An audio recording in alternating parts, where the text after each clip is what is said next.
Okay, our next task is really our goal here is to have live chat between our two users. So what we'll do is we'll go back to VS Code and we're going to be working on the member messages component. So I'm going to close the others and let's go and open up our message hub to see what we're actually doing here. So when we send a message, and let's find our send message, what we're doing is we're receiving a new message from our hub. And what we need to do inside our client is update our message thread observable to show this new message when it is received. So what we'll do is we'll actually start off in the message service and we'll add another this hub connection on method. So just below the other one, we'll say this.hub connection and we'll say on and we'll say new message and then we'll get the message from the hub. And what we want to do here is be slightly careful with what we do to add on a new message to this particular array. And so that everything behaves correctly, then what we're going to do is not mutate this particular array. We're going to get hold of the messages, we're going to add the new message on, and then we're going to update the behavior subject with a new message array that includes the message we've just received. So what we'll need to do that is we're going to say this.message thread and we're going to pipe this and we're going to take one and then we're going to subscribe to our message thread inside here, which is an observable, and we're going to get our messages from this. And then what we'll do, we'll say list.message thread source.next, and the way that we can do this without mutating the array is to make use of the spread operator. So inside here, what we can do is say ... messages and then add on the message. Now this is going to create a new array that's going to populate our behavior subject. So we're not going to be mutating state inside here. What we also need to do is take care of our send message. And if we take a look at what we're doing inside here at the moment, well, we're making an API call. And what we want to do instead is use our hub to do this. Now what we'll do is instead of returning this, what we'll do is we'll say return this.hub connection. And then the way that we execute a method on our server is to use the invoke. And this invokes a hub method using the specified name and arguments. And the promise returned by this method resolves when the server indicates it has finished invoking the method. Okay, great. So we're going to invoke, and then we're going to say send message. Now this needs to match exactly what we've called this on the server. And then we can remove this closing parenthesis, and we're going to pass up the same details that form our create message DTO.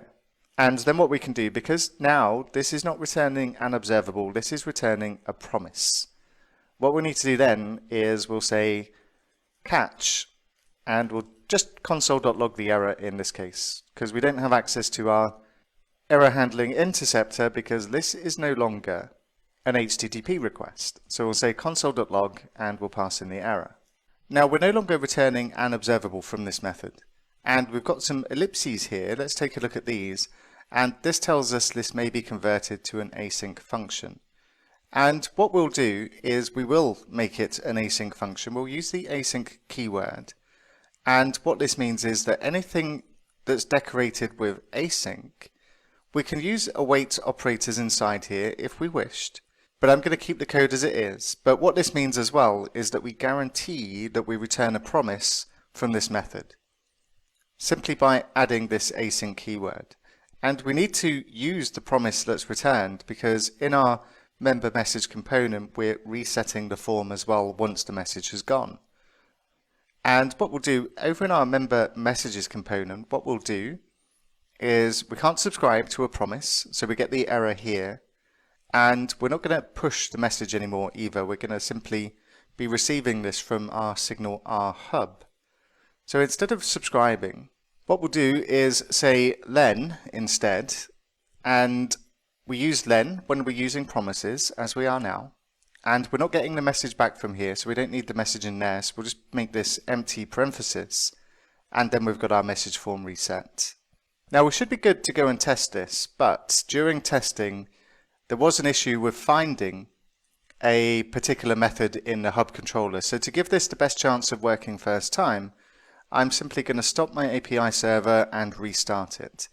And this way it guarantees the endpoints that we've set up for our hubs are going to be registered and available inside. Now we've got a warning inside here, and that's because I'm connected to my hub by another user because the clients have reconnected.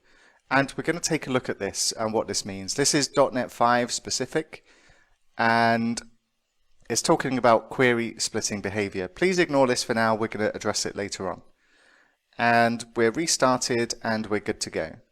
So let's head across to the browser, and just in case, I'm also going to restart the browsers as well. That's the level of trust I have in this for working first time during a demonstration. So once the browser's reset, I'm logged in as Lisa over here, so I'm going to say hello Todd. Press return and we can see the message is there, but what we should also find is that the message is live over to Todd's screen as well. And if I just say hello Lisa, press return, then we're also going to see it over here as well. So we've now got live chat enabled, but it's pretty obvious there's a flaw in our plan because the messages are still flagged as unread. Aha! How do we deal with that? Well, this tiny bit of functionality that we need to add is probably more work than you would expect it to be. As we need to track, just like we did with the online presence, we've got no way to track who's inside a group via signal R. So we also need to be able to track our group membership so that if two users are connected to the group at the same time, we can recognize that, and as we send the message, then we can mark it as read on the way out so long as the recipient of the message is in the group. So that's what we're going to take a look at next.